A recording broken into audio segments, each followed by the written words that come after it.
Hey, how's it going, everyone? Thank you for joining Shop Talk Live. My name is Rick Ramirez, also known as Rick's Two Cents, along with my fellow co-host Steve from Steve Makes Everything, Hello, all. Roger from Roger Shop, Howdy, howdy. and Andy from Andy Bird Builds. What's up, everyone? See, I made Andy think of something new. I know, right? I was like, why am I going last? Come on. I know I messed up. Like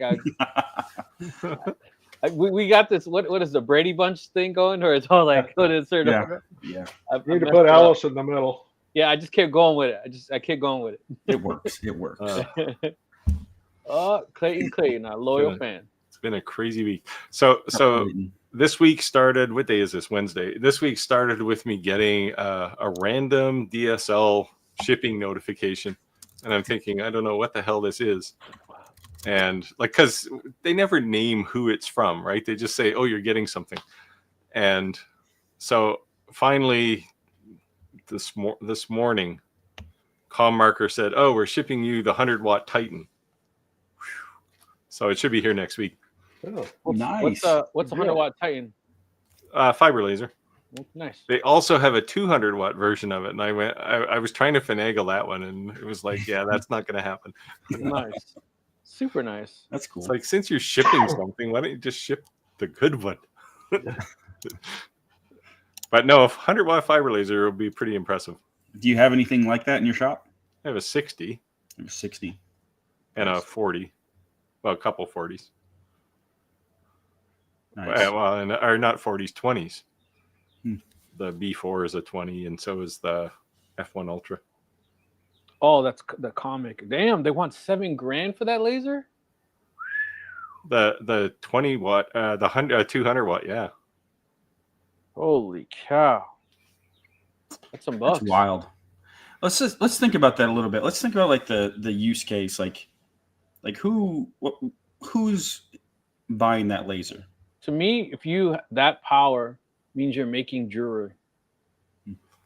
Like if you're cutting out jewelry like nameplates, plaques. Yeah, you better you're know definitely a business, and you're definitely cutting as opposed to engraving. Yeah. The only reason I ask is because, like, I don't know, I'm just unfamiliar with what like that type of machine is capable of in a, like, I could, mess around with it, but as far as from like creating things to sell, I've never explored that. Yeah, you definitely would want to be cutting metal, not engraving metal, right? Yeah. So, and since we're talking about insane power, the X-Tool Metal Fab is available in two configurations: an 800-watt laser and a 1200-watt laser. Oh, wow! Crazy. You know what's going to get crazy though is that, like China, right? I turned down so many things from China because they're like, "Do you want this?" I'm like, "I can't turn it on." You know what I mean? They have to understand that, like, there's like a line between industrial and home-based business. Industrial and home-based business. Yeah. Because, once you go over needing over 200 amps, like even like these little mini plazas, these little mall strip things, they don't have over 200 amp service. Like, right. Yeah. Like, yeah, like, what do you have in your house? 200? I have 100 amp service. Really? Wow, yeah. I have 300 amp service in my house. I have 200. Well, I have 200 in my house and 100 in my shop. Yeah. Oh, I guess. Yeah, because I have 2 garages. So yeah, I have 3 outbuildings, so I have 200 total. But split off. Yeah. Yeah. Well, so go ahead. I was gonna say when I built this building, it's on the same. It's just behind my house. That was a big consideration, like power needs, right? Yeah. And I talked to the electric company. I had them out here, setting a new. Do I go with a completely new service or do I do a sub panel off the house? And so that was a long ordeal, and it's hard. I'm not an electrician. I know there's literally 2 of them sitting right here, but they might laugh at both of us. But what are my power needs? That's really hard for the average person to forecast. Yeah. Yeah, well, literally, I need to run. If you just have lasers, you're probably okay. But if you have like a table saw and a big bandsaw, I mean, those things are all 200, 220 volt, right? And this new X2 welder, right? It's a 220 volt, 25 amp circuit. Well, that's like so now a you stove, think like an oven, right? yes, you got a 220 compressor, right? You got a 220 table saw. Then you're gonna have a 220 laser. Like, dude, that's half a house. Yeah. Right. You know what I mean? Like, Yeah. like what appliances in your house are using that? Maybe an electric dryer and maybe your furnace. Like, Yeah. you know what So I mean? Like, the biggest circuit in my house is I have a 220 volt 50 amp circuit for my car. okay. And that's it. That's like everything else is probably as much power as just that one thing. But Steve is like when he plugs in these lasers, he goes and unplugs his car. not quite that bad. No, I actually have 300 amp in my house, and then they have a sub panel, 100 amp sub panel in my workshop. So yeah, so I wanted 300 amp service, but I have to run a new line from the pole. Yeah. And So that was the hard part for me is our service pole is across the road. Yep. yeah, And mine so, it's like, do you go over? Or do a board shop and bring it underground and no more have aerial to your house. Yeah, Yeah. where I live, I have no choice but to go overhead because once you peel the sod off the yard, it's rock. Yeah, I was. We were gonna do it. They were like, "Hey, the guys at work, like, bro, let's just run a new line to your house and do a hot cut. Screw it." And we kept talking about it, like, "Come on, man! Like, we'll just come one day, we'll bring the trucks and we'll just run a line and do a hot cut to your house, and then later on, just do the panel later. But we'll do a hot cut." And by the time I'm like, "All right, screw it, let's do it, man." We go to do it, and they get a smart meter, and they're like, "Bro, we can't do it now because we disconnect the house. It'll like trigger an alarm." Yeah, some light will go on somewhere. Yeah. I'm like, man. So I ended up. I have a 200 amp service to the house, and I have a 100 amp sub panel in the shop. So far, I've been fine. Yeah, that's what I have. Works great. Yeah, I haven't. I'm waiting one day to. It's like, how many can I run the CNC and laser at the same time and cut this board down to length? And my wife has the dryer on. Like, let's see what happens here. I usually run. So I have one 110 volt circuit, but it's 20 amp, and I can run. Well, really, I can run all my lasers at the same time on that circuit. Yep. Yeah. So it's not too bad. Yeah, I've ran 2 compressors in 2 of my buildings, and it caused problems inside my house. And I was like, "Oh man!" And when you say problems, you mean your wife yelled at you, right? Yeah. But you know what? Now I don't have a gas. I don't have an electric dryer. I have a gas. So I don't have that problem anymore. That's nice. I eliminated that. All right, let's not ignore the good people who've joined us. South Carolina. Here we go. Hey guys, you know what? I saw an email come through, and I wasn't sure if you guys ever heard of it, but Michael's, the hobby store, they have pop-up shops now that you can actually sell inside their stores. Have you guys seen that? Huh. No, I saw their online marketplace. I saw something about it too, but I didn't realize the pop-up shop. Yeah, it literally says pop-up shop, and it shows you dates like this weekends. Like they have random events that you can go there and do pop-up shop events. I thought that was pretty wild. Did you read anything about their like terms or anything? No, I didn't get too deep into it. I just saw it and was like, it's pretty cool. That's interesting. I know their terms. I don't know if you ever saw that they released like their own version of Etsy. Michael's did, and their terms were really aggressive. Like I don't want to sell on there because you were basically giving them rights to steal your design. Basically steal your design and produce it themselves. Wow. Yeah. Huh. Yeah, it's crazy. So I'm gonna make bobbleheads of Steve then and sell them on there. The silver fox. Steve can't sue me because I'll donate all proceeds to like the military. This is a non-for-profit. Well, given the state of the world, having you donate more money to your military is maybe not a good thing for me. So we gotta do something, man, because they're closing all these. Oh god. Whew. Uh, You know, I have my family's third generation military, right? And so many my family members, so many of my friends in the military, they're all getting out. Just yeah. Nancy mentions Adobe's licensing too. It's a bit crazy. I know. I actually $60 a have month. I recently got a license for Firefly, Hmm. Yeah. which I like. You can actually generate up to 5-second video with it. Yeah, I pay $60 a month because I have the full package plus Yeah. Adobe stock. Yeah, Adobe, this suite. Yeah, it's like it's everything they have. Like it's literally Yeah. every program. Yeah, Yeah, so it's- I pay like $30 a month because my wife's a teacher. Oh, so you get the discount for Yeah. Oh, Yeah. nice. Yeah, that's cool. Yeah, my wife every now and then's like, "Why don't you cancel it? That's expensive." I'm like, "I can't. I use that constantly." Yeah, Like, you know. they get you. I Yeah. used to know quite a few people who worked at Adobe, and they were like, if you ever need one, just let me know. We'll get you a license. It's like, if only I had taken advantage. Well, Do you still know them? well, I've I do, always but they no longer work at Adobe. Oh, yeah, man. yeah, I've always had the programs, but I used to just buy it, right? Yeah. But I had Premiere and I had Photoshop, and that's it. But that's all I needed, you know. I have Photoshop and Lightroom, and I still have it, and I'm still working on the old because I never upgraded once they went to subscription services and all that. No thanks. Yeah, the only thing I really wanted out of Photoshop was the AI image generation. So really, that's what Firefly is, right? It's the I'll tell you stripped-off what. version of that. Photoshop's, there's a lot of good ones out there, but recently I've been messing with Photoshop's like AI generated tool, I guess the way to say it, but they're generative AI inside Photoshop.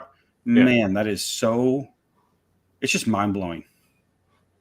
You're gonna have to go. You're gonna have to go alone on the screen there, Rick. Yeah, this is Okay, I got sent this on TikTok for Steve. For the Silver Fox.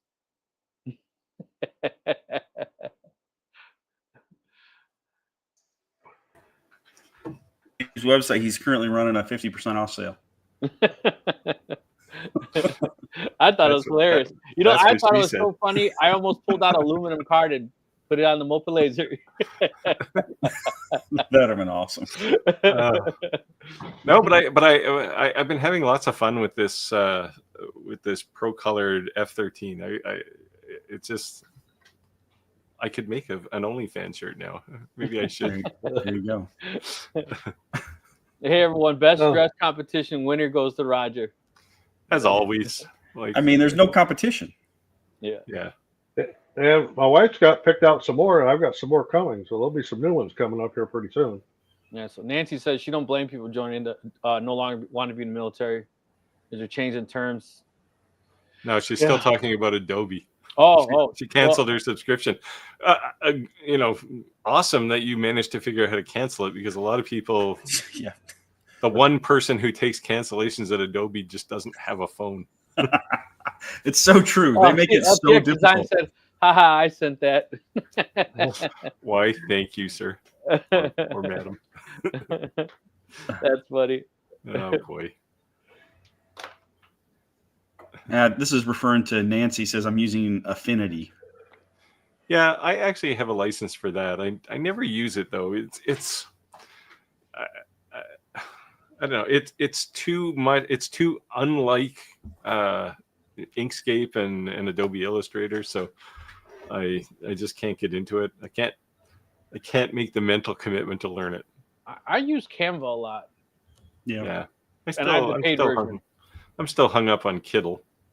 I like it just for all my thumbnails, to be honest with you, because all the formatting's perfect. Like, He does make it easy. Yeah. you know, Yeah, YouTube click, Instagram. That's click. what I do too. And yeah, with Canva or Kiddle, you can have a brand kit, so Right. you can just automatically make your thumbnail look like Right, your colors theme, right? and all that. Yeah. Your colors. And Steve, ever considered selling DTF gang sheets? Now you have a DTF printer. I could. Why, do you need some, Tim? There you go. Send him an email.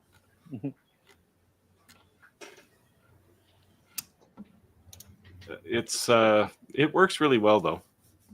So springtime's coming. You guys got any upcoming things you're going to start selling? Springtime is here already. Well, Today was 78 degrees here. it just snowed the other day, so Yeah, it was 65 here. It's supposed to be 80 on Friday. yeah. And we're going to True. get some wicked weather. Yeah, that's what they're saying for us too. We're actually a little late here with spring this year. Every year I have this habit of taking a picture of the daffodils the first time I see them in the garden. And this year it was only this past week when I saw them. So it was March 3rd, which is really late because last year it was the middle of January. Really? Wow. So I have some exciting news, guys. I'm sure most everyone who's in live is familiar with the Louisiana Hobby Guy. He joined our audience, our live a couple weeks back in the audience, and I shot him an email because he asked us to. And he said he watches our every live. Cool. But he watches it on his TV, so he generally doesn't comment. So he's having an operation this month. He said so he's having some downtime, but he'd love to join us next month. Sure. Sweet. So very cool. I actually had somebody put a comment in one of my videos just today, and the comment, they were talking about something not about this, but the last part of their comment was YouTube is my TV, and I went, wow. And I know a lot of people who only watch YouTube on television. Yeah, did you see? So every year YouTube puts out the I don't know, CEO or whatever they call themselves of YouTube puts out like the report. A report basically, and they said that I want to get this right, but there's been a major shift. A couple of years ago, it was mobile, right? Mobile views, but I think over 50%. I think 50% of all YouTube views have come from television. That's crazy. In 2024. That's crazy. Yeah. So people are, it's just, that's wild. I mean, I know I do. We watch YouTube all the time. We have YouTube, what is it called? YouTube, where you don't watch ads. Yeah. Premium. Premium. Yeah. We pay for YouTube. Premium. I have premium. I got tired of commercials. Plus, I run YouTube stuff on the back screen sometimes. I took it off when they removed the NFL and they made the NFL package another subscription. I think it was $100 for that. They actually have a premium light package coming. Okay. Which will do the no commercial thing, but you can't download video. I just saw that. Like $7 a month? Yeah, it's $7 a month. Yeah. Nancy, speaking of Kittle, I created a beautiful design, but when I download it as a PNG or SVG, with a transparent background, it opens up with a gray background. You sure it's transparent? Because by default in Kittle, there is no background. So the other thing is it your preview window? Is it just displaying gray, but it is transparent? That's the other thing. If you're using something like Preview on the Mac, it will assign a color in the background, and you can change that. Right. So it could actually be transparent. You're just seeing a preview window. Yeah, it might be. The way to figure it out is to open, if it's even if it's a PNG, open it in Inkscape because it'll show you whatever the background is. Or open it in your browser, like Chrome or Safari. You could do that too. Yeah.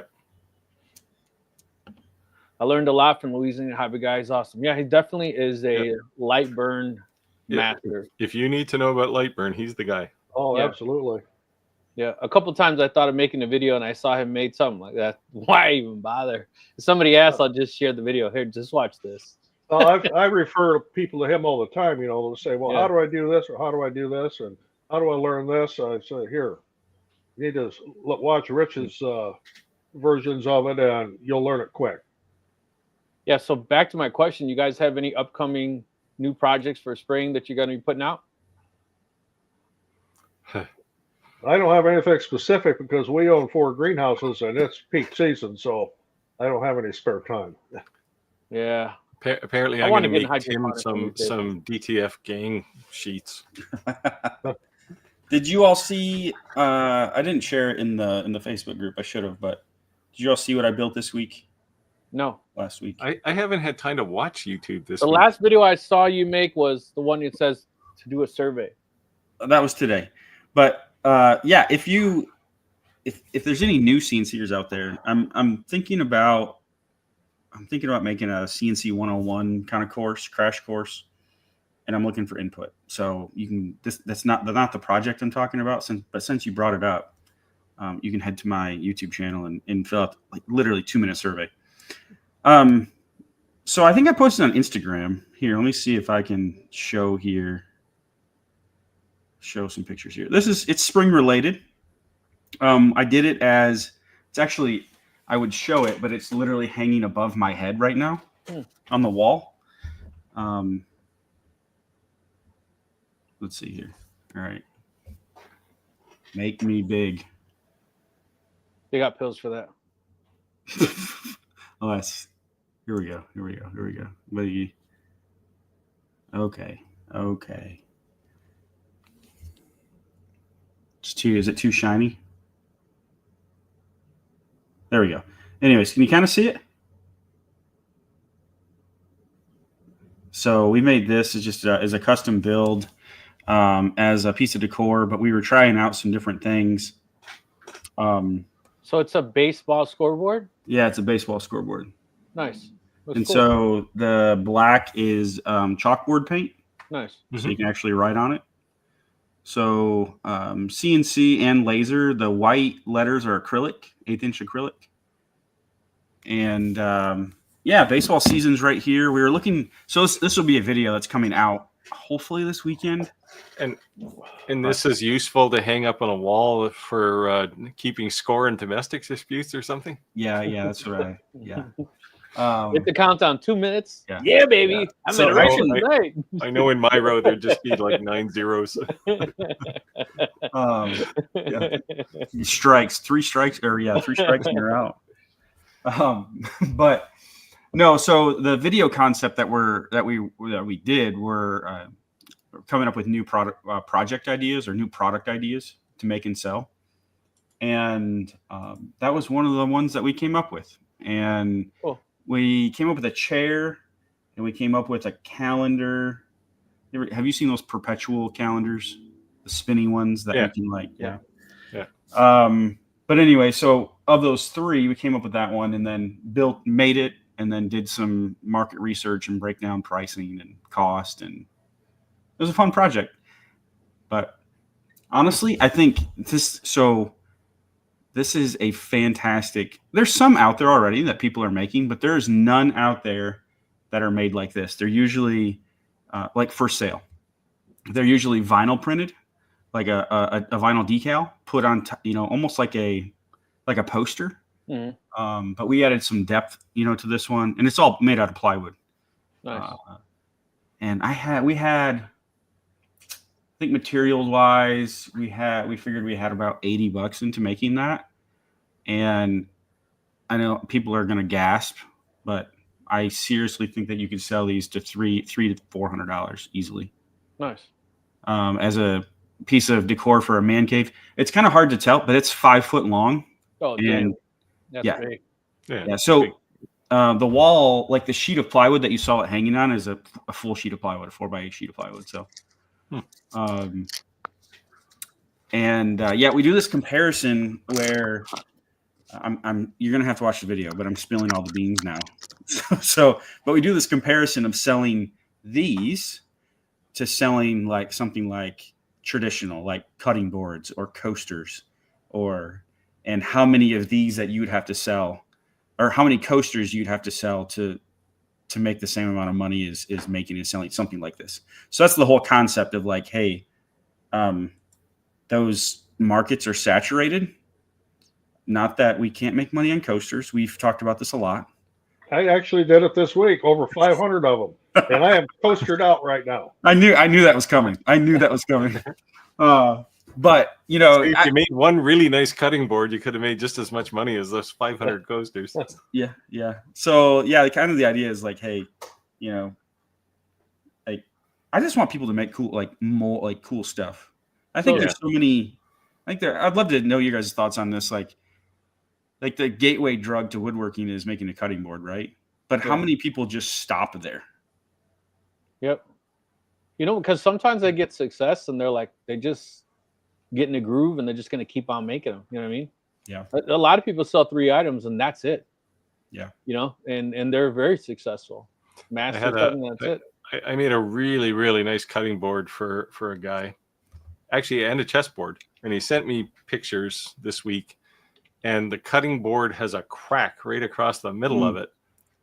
And I said, like, what the hell happened? Well, I don't know, it just cracked. And the border on his chessboard had a crack too. Like wood broke. And like it didn't crack on a glue joint, it broke across the grain of like maple. And I said, I thought about it for a while, and then I said, what's the humidity in your house? Because he just moved. And he said it just happened when he moved. He comes back a while later and he says 35%. I said, it's like the desert. Like, no wonder it cracked. Like, you gotta get it up to close to 60. Otherwise you're gonna run into any problem with wood. Before we go on here, Nancy, send me just email your image to me if it's not like top secret or something. Because the other thing to make sure you do when you export is check the no remove background checkbox as well, because that'll get rid of the background no matter what it is. And I don't mean to sound like a broken record, but guys, if you are not already a member, I would highly, highly, highly suggest that you join our Facebook group. It is growing. How many? We were at 377 earlier today. Let's take a peek. I have it up here. Okay. Yeah, you're right. 377. Oh, come on. That was 3 hours ago. Nobody joined? 377 members. That's awesome, guys. Feel free to show your work, page, whatever it is. Questions, answers, we're growing a community here. Very, very cool. So it's just not the 4 of us posting, it's everyone. So that's what's really cool. Yep. So we talked about before Sam's, right? How the chicken in the back is really not to make any money, just to go through, or Costco, the hot dogs, same kind of deal, right? And since we're on the subject of coasters, every year I sell a ton of cedar planterns, right? And what I was thinking of doing is every person on Facebook who shares my post, I'm going to give them a free set of coasters. But let's be honest, like when you're ordering the bulk we're ordering, they're like 6 cents, right? So you just gave them like 25 cents. But it's cool because you'd sell it for $35, So I thought that was my Sam's chicken or my Costco hot dog. Yeah, that's super. It's a great concept. It's great. It's important to remember that. Yep. Let's see. I'm still working on trying to get a longer Nano Duo to do a giveaway.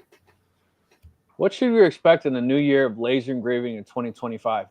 I expect to see more Class 1s and less Class 4. Yep. The market is definitely moving that way. I suspect that open frame lasers are going to completely disappear. They're pretty much gone now, but I think Class 4 for sure. I think the power war is over, so I don't think you'll see like 100-watt diode laser. I still want to see it. I still want a 70. Come on, Adam Stack, send it to me, man. I think 2025 is kind of the end of 2024, and the Omni was a good test. Was the start of UV, and yeah. I know Nancy just bought one. They now have a 10-watt version of that, which I would love to have. I asked them if I could have one, and they didn't respond. So, said, wah wah wah. Yeah, guys. So obviously, I asked the guys on the live with us, but in the audience, ladies and gentlemen, what are you guys actually making this coming spring? I said I'm making my planterns. What are your spring sales? I keep telling people all the time, it's definitely important to have a niche, but it's also important to jump on the bandwagon on seasonal items, right? You're not going to sell Halloween items year round. You're not going to sell Christmas items year round. not going to sell spring items year round, but it's a big opportunity to make a ton of sales for a small window of opportunity. What is something you guys are going to be making? Let us know. Let us know. So someone put here in the comments pending on Facebook. So I jumped over there. We just got 4 members, Rick, from your push on the Facebook group. I approved them. So okay, nice one. Cool. There you go. Thank you. So what is that? What is that? 381. We're at 377 plus 4. That used to be 381. Used to be Canadian math and US. Oh, yeah, they put tariffs on it. Who knows what it's going to cost? I didn't know if that was the same. If math was the same in Canada or not. They got a metric math. It's different. It depends if you're using Common Core. You have to convert that to metric force. No, I'm an old geezer, so I speak both units of measure. It depends if it's Canadian beer first you drink or after, because yeah, if you drink a couple of Canadian beers first, it might get double after that. Okay, what kind of business bought 500 coasters? What type were they? They are mostly cork, and they went to 3 different bars. And then I did some for the Order the Moose, where I'm a member. So there's one of the plastic ones. Nice. And here's one of the cork ones. They use these at the bar. So the bars, one of the bars I did, actually it says stolen from, and it has the name of the bar on it. I love it. Yep. So you made like 100 of those moose coasters, you said, right? Yeah, I did that one day. I ended up getting the, because I ended up with so many orders, I was using the longer B1 and doing 16 at a time. I got out the big Ray 5 with the big 800 millimeter square work area, so I could do 64 at a time. Nice. Wow. So I got my tracking order for the spindle kit for the CNC, but when I track it, UPS says not shipped yet. Yeah, but that's close. That means it's probably only a couple of weeks away. Be interesting to see if you have to pay a tariff on that. Oh man, I'm hoping not. What the hell, right? Yeah. As long as they can get it to you before the 2nd of April, you're probably okay. Man. We just got from Colombia today, and fortunately, the tariff doesn't apply there. So, didn't Winfinity say they're not passing any of that on? I don't know. Maybe. I thought I read that somewhere. I saw at the top of their website, big red banner. It said prices may subject to change because of tariffs. Okay. Obviously, it's a very volatile. It had like an American flag upside down. It looked like it was on fire. Yeah, so I did notice in the order you sent, Rick, that they have a much nicer rotary. Like it's on rails, right? So yeah. Well, mine's on rails too, but it's not nearly as smooth as that one is. But we'll see. It could be all smooth. I still got to learn to use it. So Don says he's an Amazon seller, have been interactive during a spine illness. Oh man, that's terrible. Had spine surgery on November 4th, and recovery is in progress. Take care, man. Well, best of luck to you. Speedy recovery, Don. Speedy recovery. Fred said in 2025 is my new year of merging CNC 3D printing and laser grading. Love it. Welcome to the addiction, buddy. Welcome to the addiction. Steve, Nancy wants to know your email. Just post it there. Usually you have it listed there somewhere, but do I have your email? Steve makes everything at gmail.com. There you go. The Silver Fox. Yeah.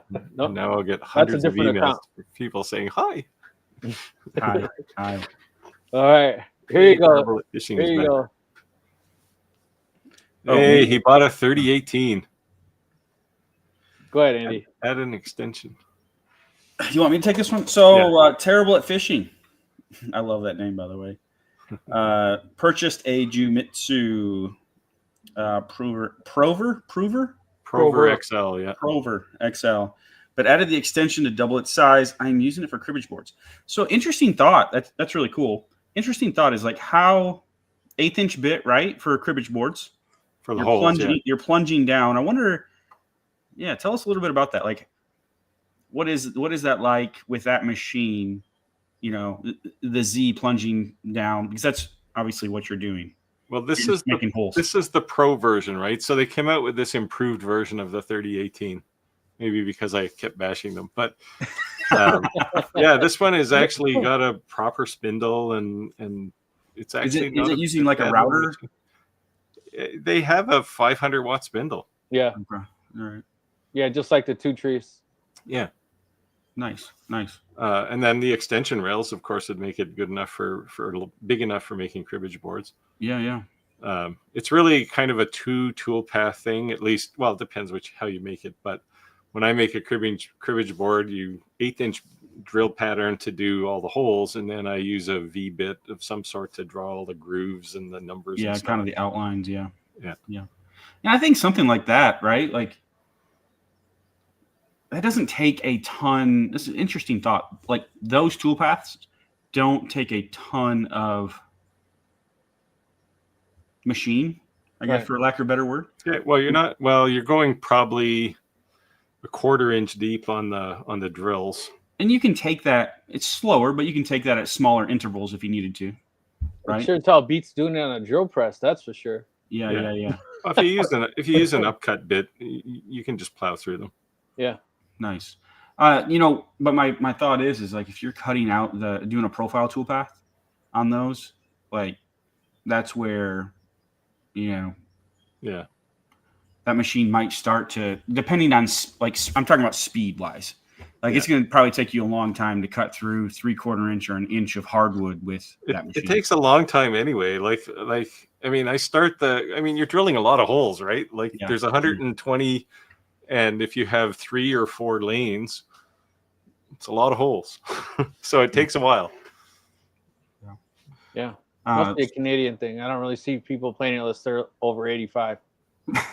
So you got to get out more. So a game that is Canadian that you probably don't see a lot is Crokinole. Do you know what Crokinole is? No idea. So it's kind of like, I would say it's kind of like curling, but you won't know what that is either. I know what curling is. It's kind of like shuffleboard on a round board. So, and it's like, it's a Canadian game. Like, it was invented in Canada, but it's kind of taking off. Northern states, they play a lot of it. And so it's fairly competitive, actually. I got a weird sponsorship opportunity, and apparently it's really big in Canada. This chocolate that's shaped like a triangle and then has like a little space between it, triangle. Like Toblerone? Yeah. Yeah. They want me to do a review on it. And I even thought it was a scam, and I Googled their name, and there's a bunch of influencers doing reviews right now on them. They want you to do a review on a chocolate bar? Yep. Have you hit rock bottom, man? So here's the thing: is I got that same email, and I thought it was a scam. I just deleted it. Yeah. So I don't know. So I didn't do any research. I told them blah blah blah, and then they sent me an email from at that website's domain. Yeah. Because Toblerone is a big Swiss chocolate company. Yeah. I've been getting a lot of phishing emails with false sponsorships. Yeah. Yep. A lot. Yep. Well, for some reason, I seem to get a lot of them. They want me to demonstrate and review breast pumps. And I don't mean from just one company. I mean, I'm getting a lot of them, and I'm like, oh, there ain't that much. Must be the shirts, man. You said my wife gets a big kick out of it. She laughs about it. Anyway, before we move on, Toblerone, if you're listening, I will happily do your chocolate. He'll try anything once. Send Steve a box. You can send them my way. It was 3 zeros in that payment out. So I will zero. I mean, I'll run some chocolate on the CNC, make something different out of it. I would do laser engraved chocolate. Yeah. Roger can melt it and 3D print with it. Well, I saw an influencer try to do a video, see if he could eat it in one day, and the chocolate's like as long as his arm. Well, yeah, you get them at the airport at the duty free usually, and they weigh like 3 pounds. Like, it's a big hunk of chocolate. He was like doing updates. There's how far I am. I'm gonna try this whole thing in one day. And I was like, I guess it's legit, because there were people that had probably nothing to do with chocolate doing chocolate reviews, right?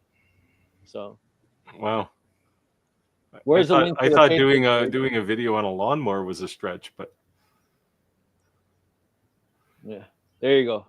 where we go. Oh, wait, there's a question for Roger here. Where are we? Are you grabbing it? I'm trying to find it again. Roger, here we are. Did a slate coaster with We Stole to one of the owners of 6 restaurants. You could use them to cross market to different restaurants. Yeah, higher end places with me with the slate coasters we do. It's they're higher end bars, like martini bars, and they cater to the, should I say, snobs, upper echelon, yuppies, whatever you want to call them. With designer martinis and things like that. The 1%ers, well, probably 10%ers if they're the Toblerone eaters. Toblerone. Yeah. Well, Toblerone is just like a high volume chocolate, but it's definitely a higher grade of chocolate than. You're really trying to get that deal, aren't you? Toblerone, yeah. He's like the best you can buy. I guarantee you can probably find one in my cupboard somewhere right now. Well, if it was a scammer, they sent the email to the wrong people. I should have sent it to Steve. He would have been all over that. Yeah, they just had to send it to me, and they'd own my house by now. Too funny. Where are we here? Tim says, "What kind of level of CNC would you need for cribbage boards? Oh, crying out loud, he beat me." Apparently, a Prover XL 3018. There you go. Hey, with rails. Yeah, Two Trees came out with a Pro version too. Did you see that? Yeah. Yeah. So they have a Pro version of the 450 now. And Two Trees is such a funny company though, right? Because they go dark for a long time and then boom, they pop up with something new, and it's like, well, where the hell did this come from? Yeah. Deep from the labs. Maybe, yeah. Terrible at Fishing said, I'm using 8-inch cut upcuts, and it takes a while but does a good job. Yeah. You definitely want to use a down cut on a cribbage board. Yeah. No. Not unless you're drilling all the way through. Even then. Hey, there you go. He watched my video. Your video, Steve. There you go. Hopefully I saved him some time and he's using my design for it too. The one place you might want a 1/4 inch, if you make a really thick cribbage board, you can, so the ones I typically make are a little thicker. You can turn them over and you can put a deck of cards and all the pigs in the back. Yeah, pocket them out. Yeah. The pins are pretty easy. They're small, but the deck of cards, it has to be as thick as a deck of cards plus space for the pins to go through, right? You're up, Roger.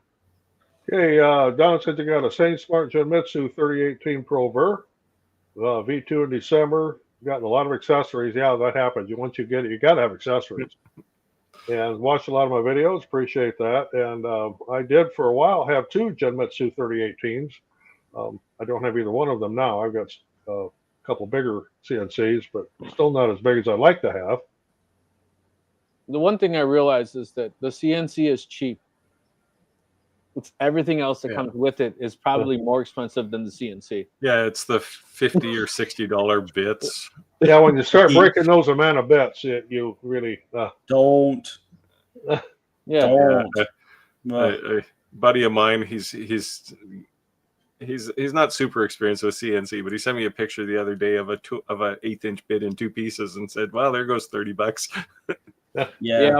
I was gonna send you an email, Andy, and said, all right, what's the generic cheapest bits I should buy, and then what's the nice ones I should buy? Yeah, go to Amazon. Yeah, start with the ones that Amazon says are carbide bits. Start with those. Yeah. And when you break a few of them and learn, then go buy ones that are really carbide. Yeah. So you think they're legit not? Well, they're got a coating. Yeah, carbide coating. Well, they say they're solid carbide, but maybe they mean way. the coating is solid carbide. I don't know. What's that spray you put on a pan? That's what it comes with? Yeah, Teflon. So it's the thing is, if you buy really good bits like an Amana bit, or there's a number of higher end ones, they seem expensive at the time, but they last forever. It's like the difference between your Lowe's saw blade and a Diablo saw blade. Nice. And the Lowe's one will work great for the first day, and then it starts to smoke and get hot, and But it's important to learn how to use them first. Yes. You're going to break a few. Yeah. There's no question. Yeah. I did the same thing. I remember buying $50, $60 amount of bits and breaking them. It's one of my, I could stand, it's one of my I don't know, like pain points. I'm like, tell everybody that's new, do not break $50 bits. You know, like, no, don't. You don't need to do that. Multicraft said some of the cut rocket files load, but never appeared in Carbine Create. Is there a trick I'm missing? The files you uploaded, I guess. I can take this one. Some of the cut rocket files load, but never appear in Carbine Create. Is there a trick I'm missing? I'm not sure. So he's talking about cutrocket.com for free projects for the Shapeoko. And I've never had that issue. Maybe try a different file. Maybe try it again. I would also say, see if you have an antivirus, try disabling it. Sometimes certain antiviruses will corrupt your download. Yeah, try to re-download. In my video I did a couple weeks ago, a month ago now, I did. If I'm laughing, it's because of the next comment. It's not that I'm laughing at what you're saying. Yeah, so I did this. This project is from CutRocket. So try this file. If you can find the Lego Man file, nice. That one loaded for me. That's cool. Try that one. All right, Steve, you're up. Before I do this one, I'll jump in. Nancy sent me her image. There's definitely no background on that image, Nancy.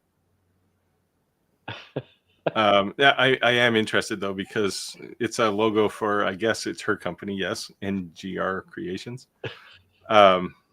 And there's a couple of clip art lasers in there. I can tell she's using Kittle. What are you laughing at, man? The fact that Nancy's sending you pictures and you're interested. They're not. I'm just joking with you. Yeah. Did you read the comment? I read the comment. I refuse to respond. We normally read the comments, we'll just skip that one out loud. Might be something to add to the OnlyFans thing there. Yeah, maybe. You're up, Andy. Fred says, Andy, your new CNC YouTube series is great. Man, I appreciate that. I would probably say that if you sent it to me too. You know what I like about your shorts, Andy? Which one? What I like about your shorts in general, and what I tell people about shorts, even when you're recycling content. So if you come up on Facebook or you come up and you're a paid advertisement, Google AdSense, it says it. Yeah. Right. But when you organically come up, you just come up, because they're watching your phone or whatever. We all know that happens, right? Mm-hmm. That when you organically just come up within Facebook or organically come up on Google, I think that's cool. Like, I know they may be looking at my phone or looking at whatever, but they're doing the same thing to other people. You know what I mean? Yeah. So, cool. So I think Fred's referring to the 3-video series I did about buying your first machine. Did you watch that series? No, he didn't. If he did, he didn't take my advice. He just blindly believed me and bought a Onefinity. I told you that you will not be disappointed. I was definitely not going to get alt mill. So the one thing I'm interested when you get it up and running is if they. So did you get a zero probe for it, like the little block? Yep. Normally they want you to take this little magnetic thing and stick it to the collet nut. I don't do that on mine. Mine is my spindle's grounded, so I have an actual plate mounted in my table, and it comes down in zeros on that. I guarantee you there will be a time when you forget to take that magnetic thing off of there when you start the spindle. Oh yeah. Which is why I got rid of it. Or you forget to hook that magnetic thing to your bit, and you hit 0. Yeah. And it just keeps going. And hence the need for another $50 bit. And yeah, I've done that several times. Yeah, what you'll learn to appreciate with the Onefinity Elite is those NEMA 17 or NEMA 23 motors. They aren't giving up, man. Yeah, so I saw there's 2 different kinds of ones that do the zeroing out. What is it called? Do you zero out on it? Yeah, you're zeroing your Z. Yeah, Z so probe. No, what is that attachment called? Z probe. Z probe. There's 2 different ones, right? But I think isn't the one more expensive one? You don't need that magnet. It depends if your spindle is grounded or not. Well, actually, that's not true because the other one is like a switch. Right. So you mount it in your table somewhere, and then you can go over and hit it. Yeah. So that's the configuration I have, but I just have a plate there instead of a switch. Oh, okay. But I know mine is grounded, so I'm never gonna bash through the aluminum plate. Don said, I see Roger's channel, but I don't have the rest of your channels. In the bottom here, they're all scrolling across the bottom there. You can check us out. Hit it. We don't share Steve's OnlyFans. That's a different kind of wood. Yeah, channel. that's my other stream. Steve likes to diversify. Yeah, of course you got to, man. What brand bits would you recommend? What's your budget? What I always tell people, white side bits, they come from a lot of different suppliers because they're a manufacturer. But white side is a good middle of the road, quality, solid carbide, American made bit. It's not the cheapest, not the most expensive, middle of the road. That's what I use pretty much exclusively in my shop. But there's some other great ones out there too. The Jenny bits from Cadence Manufacturing. They make great bits. They're a little more expensive, but they're very high quality. Cody does a fantastic job. It's a one-man. He's amazing. I actually had a phone call with him today. Another American made. He bought. Do you guys know who he is? Cody. I know his bits. Okay. So his story is really, really cool. Like, he started just like all of us, like getting into CNC and things like that and machines. I think he has like maybe an aerospace engineering background. Don't quote me on that, but it's an engineering background. Long story short, he ended up buying like a machining center, and he manufactures those bits himself in his garage. That's crazy. Wow. Yeah. Talk about can't find something quality you like. Make it yourself, huh? Yeah. I use Amana bits or sometimes IDC bits. Yeah, IDC is another one. Yeah. They're Amana and IDC are about comparable price wise and performance wise. So let me ask you this: the high end bits, can you really justify the cost, or are you just paying for the name? You want opinion or facts? Well, what's your opinion on it? My opinion is, unless you're in a production setting where you're running them day in and day out, no, can't justify the cost. There you go. You heard it. Yeah, I'm more on the fence than that, but I think so LTX talks about SPE. Those are the Amazon style ones. Yeah. They're okay. They don't last as long, and this is why I won't say I take exception, but I don't fully agree with you, Andy. Because if you have a Jenny bit, that thing is going to last 10 times longer than anything you can buy on Amazon. if you're not breaking them.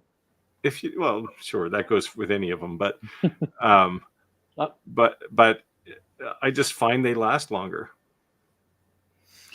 So you can pay $20 for a bit or $50 for a bit, and the $50 one will last longer than three $20 ones. Is it dissipating heat differently, or is it just It's just better material? I think like it's like they're actually carbide and they've got proper edge on them. And Well, I've had some of the carbide bits that supposedly carbide you get on Amazon and have a little oopsie and they bend. You can't Yes. bend carbide.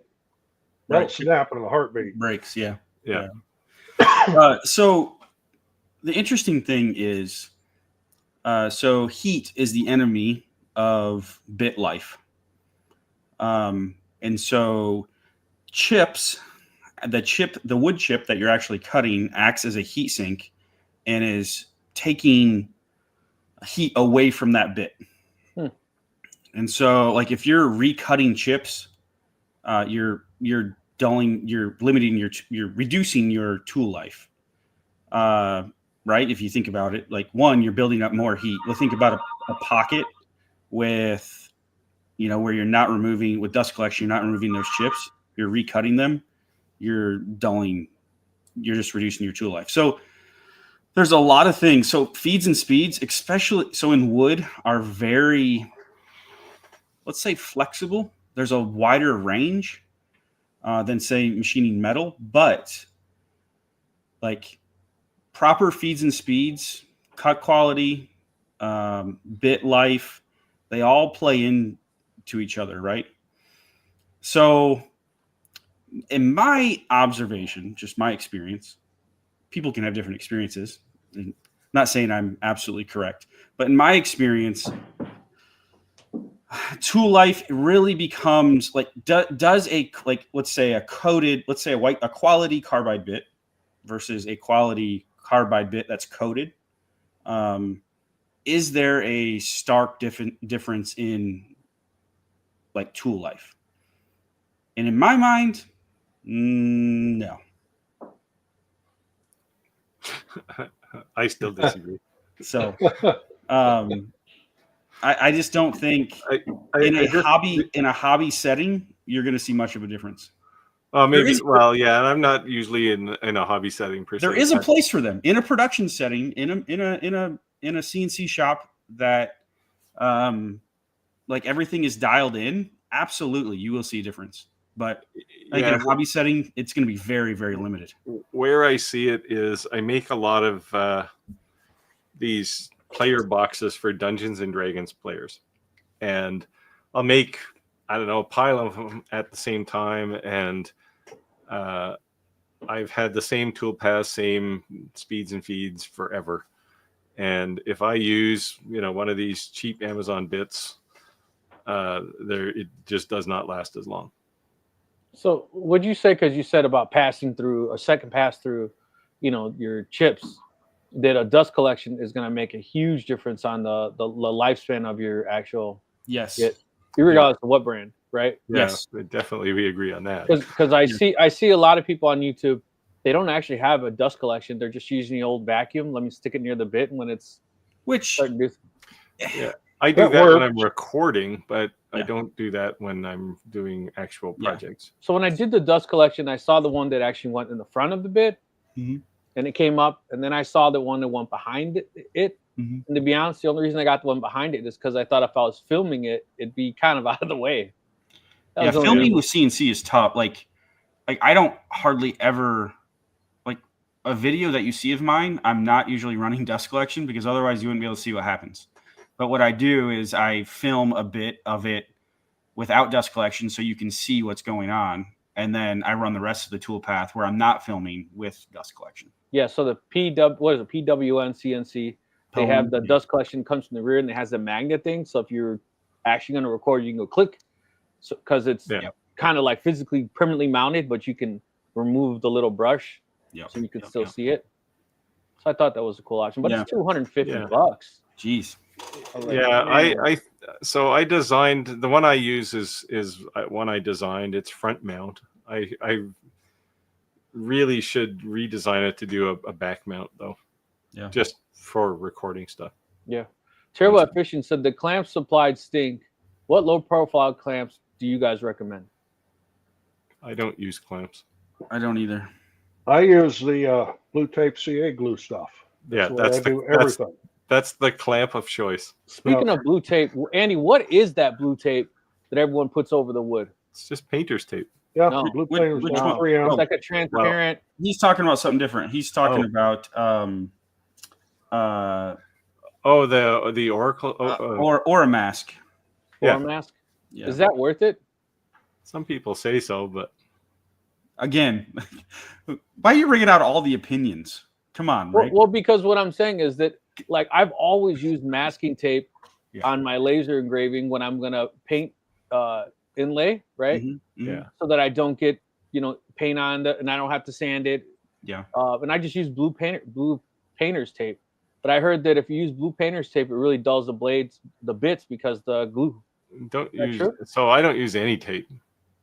What if I know I'm going to paint something, I'll just engrave it like normal. I'll put a couple of coats of polyacrylic on the whole thing after, and then fill in the holes, and you can just wipe off the polyacrylic if you get paint on it. Okay, good tip. Yeah, it's a great tip. And I would actually go further. Even if you are using it, let's say there's a scenario where you need to use masking, like you need to mask something, maybe multiple layers or multiple colors. Still should use that polyacrylic trick to seal that wood grain. Yeah. Because what happens is if you use that, ask me how I know. If you use like a masking and you paint, you CNC it, and then you paint it, that paint will wick into those wood edges. Yep. And it's going to bleed. It'll bleed, and you'll be like, but I used masking. It doesn't matter what masking you use. That's still going to happen because that wood is porous, and it sucks that paint in. So you have to seal it no matter what. I've seen people use that. What is that? Sandless spray or whatever the hell it is. What the hell is that? I've never used it. Yeah, I don't know. Anyway, you got two CNC people, and neither one of us use the. There you go. So I have a roll of it I bought as a beginner, and it's still in my shop. Okay. And I paid like $80 for it, and it's been sitting there for 5 years. So you want it? Yeah, like I don't even use polyacrylic to finish things usually. I'll use tung oil or something like Minwax tung oil, which isn't really tung oil anymore, but because you can put a couple of coats of that on really, really thin. So basically it's the wood is just like it was, except it's sealed now. Yep. And then you can just blob all the paint in the engraving you want. And I just take a paper towel on a block, wrap it, and spray it a little bit to get it damp, and then just wipe it right off. Nice. LTS Design says, when I had a 150, I never used the collet as a ground. I used a bit. I broke the bit using the collet before. Rick, did you get the tool set or ACT? I did not. Yeah, we're doing it by hand. Yeah. So you got the tool setter, right? Yeah. No, you just said you didn't get the tool setter. No, right? I did not. No, I got the Z. You didn't get a tool changer. Right. No, I got the probe thing, whatever. So I think he's talking about you got the Z probe, not the ATC. Correct. Yeah. Yeah. Well, but they have two Z probes, right? They have the one that's just a block. Right.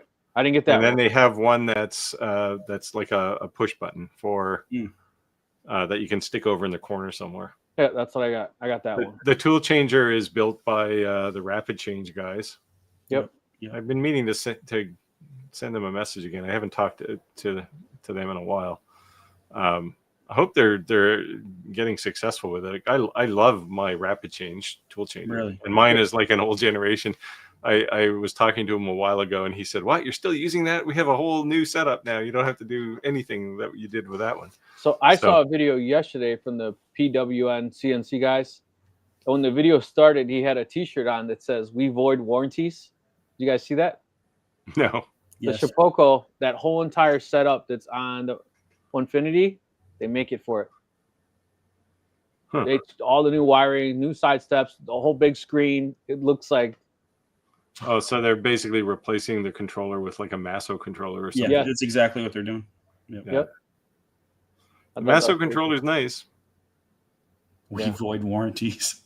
Yeah. When he's standing in the camera, he's like this, right? I saw all that. you see is his back, and it says "We void warranties." And then he walks in the screen so you can see what it's in front of him, and then he explains what he was talking about. But it was funny the way it started. Yeah. Yeah, he mustn't be selling too many tool changers for Onefinities anymore now that they have their own. Yeah. Because his is like all pneumatic and vacuum, like it's just tool changers or spindles. Yeah, well, so the the rapid change tool changer doesn't use air, right? You basically have a spindle or a collet nut and a collet for like in a row or in a circle, because he has a rotary one now. And the spindle just goes down like it if you have no tool on the spindle, it just goes down and hammers into the collet nut. And he's got this really interesting design to make sure that you don't like destroy the collet or the spindle. It makes a whole lot of noise. Like it's very, very grindy, but it works fantastic. It's not nerve-wracking. You think something's gonna break? The first time I did it, it sounded like something was going to break. You're like, is this right? Or in fact, already broke. But he warned me about that. He said it'll be loud. Huh. But what's really nice is then you can do a single job in like V-Carve, and you can put all your tool changes and everything in one file. Yeah, I think Nice. it's definitely cool, but man, just everything adds up, man. It does. My wife always says, like, even when we get things for free, it's not free because you need this, you need that. How many trips you gonna make to Home Depot today, Rick? Shut up. Well, it already wasn't free because you'll spend 100 hours building a video for it. Right. Yeah. Nothing is free. No. Right. Nothing is free. No. So I'm excited about. I got the Adamstack Craft. I know Clack was raving about it last live. Clack seemed to like it. So I got it sitting upstairs. So I'll get the video done this weekend and check it out. You know, the only thing that's free is if you steal something and get away with it.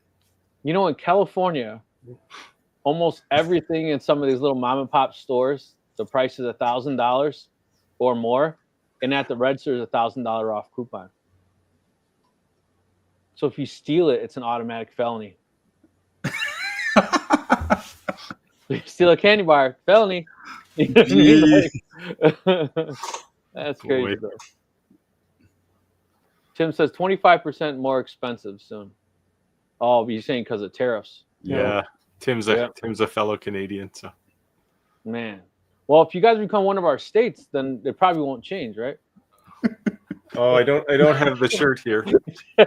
I was gonna wear a very political shirt today, but I thought, no, this isn't the place for politics. I think that people won't even get mad; they'll just understand. Yeah. They'll just be like, "Oh man." Well, I don't know. Whatever. We'll see what happens. Chris said, "Bits are decent, but not real cheap." Yeah, I've used a couple of their stuff. Oh, this makes me think about bits. Oh, another one that's really good that I used early on Amazon. I haven't used it in a couple of years, but it's called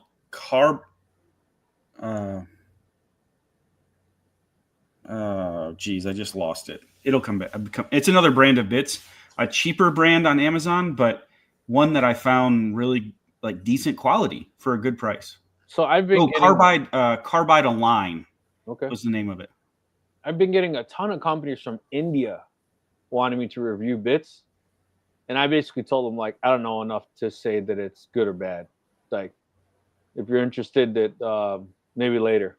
But I'd just be lying. And I'm not going to lie in a review. You're not going to make a video and say, well, these are terrible. I broke 23 of them while I was learning how to use my CNC. Look at this. Smash. Look at this. Smash. They suck. This bit can't even handle being bashed against the side of the table. I thought this thing could do bricks. I don't know what the problem is. Yeah, LTX side said, I'm still using the first Jenny bit I ever bought years ago. Occasionally clean it with CMC mitt cleaner, but it's still sharper and cuts better than most bits I have.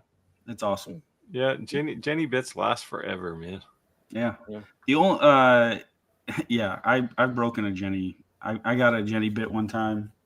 I've used several. I've used a lot of them, and but the first one I ever got, that's one that I ran into a clamp.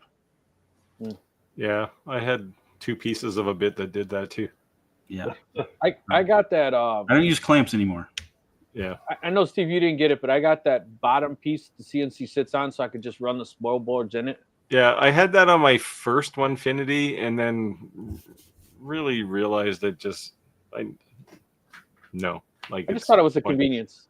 Yeah. Yeah. Well, if you want to be able to the theory is you can pick up your CNC and move it somewhere, right? Right. The reality is your CNC weighs 250 pounds, and you're not going to do that anyway. Well, I stand up all the time. You It was what? a joke. I said I stand up all the time. It was a joke. Did you get the top mount plate or the bottom mount? They only have bottom mount. Oh, they used to have a top mount one. Yeah, before I placed the order, it had both, and then when I finally did, it only had bottom mount. So again, the bottom mount seems like a reasonable thing because hey, the screws are all out of the way. But when you have to change the spoil board, those screws are so remote. Like you literally have to lift up the whole CNC to change the board, right? To change the spoil board. I thought, well, maybe it's better because you wouldn't hit them, but then I thought the same thing, like you said, this is gonna be a pain in the ass to swap it out. So I thought I would just slide my board halfway between my two tables and go underneath it. Yeah. Herb says there are different grades of carbine. Definitely. Yep. Do anybody know a good way? I mean, I'm sure there's an industrial way, like to test the quality of carbide. Like as a consumer, like, is there any way to know? I don't know how you would. Oh. Like a hardness test, maybe? I think the problem is a hardness test would be a destructive test. Yeah. Okay, let's say it is a destructive test. I think all you could do is put the bit up against something that's not going to move and go step at a time. How many steps can you go before the thing snaps? Okay. Yeah. That would be interesting. But you'd have to make sure that every bit was the same height when you did that test. That's true too. Yep. But if you just made a block that was do you know Cutting It Close? Yeah. He makes a lot of videos like that. He literally takes the CNC and just rams it straight into a spoil board and breaks the bit and says, "Can you break your CNC?" I'm like, what the hell? Is he the same guy that puts all kinds of weird things in a blender? I don't know about that I one. don't know. But he definitely takes bits and like tries to destroy them. He even tried to see if he could ruin the spindle. Like, what is the top speed he can cut something in and do it? I was man. Hopefully he does this behind like No, he's standing right next to it. Bulletproof glass or something. He's standing right next to it. Said, make sure you guys smash the like button. Looks like we got a decent amount of people in the live here, so hit that like button. Tim said 23, but I think he's only looking at my channel right now.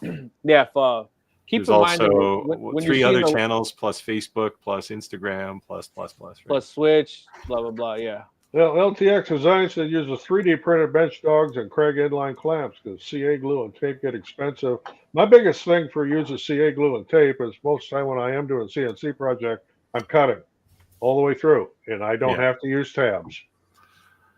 Yeah, I tend not to use tabs either. Yeah, sometimes I do, but it depends. It's just one more step after, right? Yeah.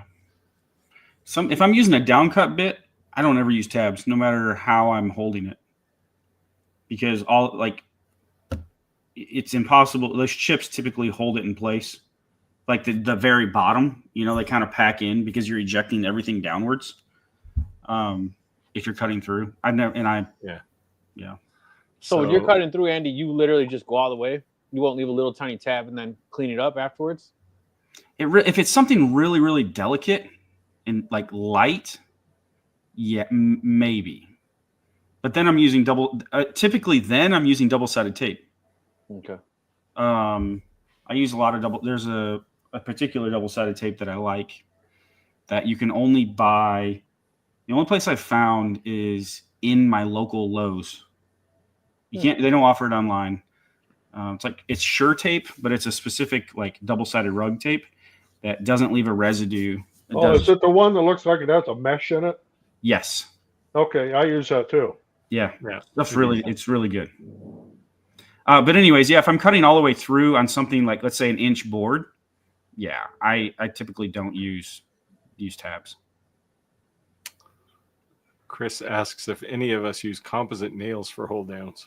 I don't. I have a little experience with this.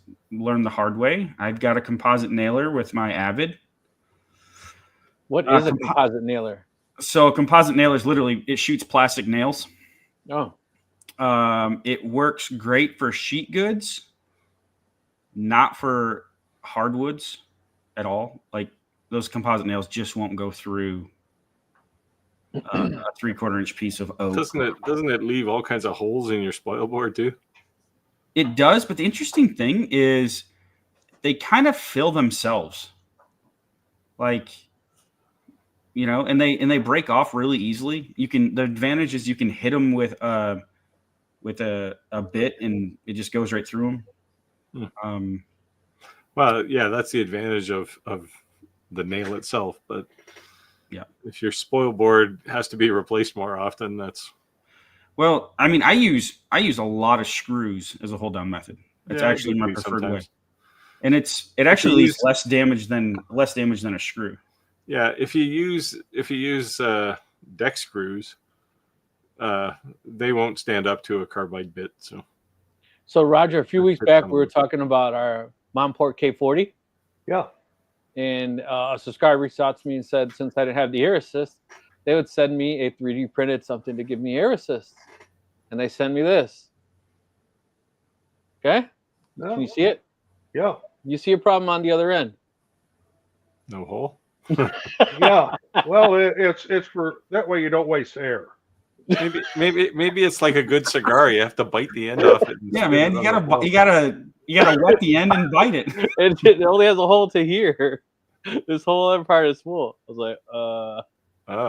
Thanks, it's so you can put your own size hole in it. Yeah, I have to get a little drill bit in there. I was like, what the heck? But thanks.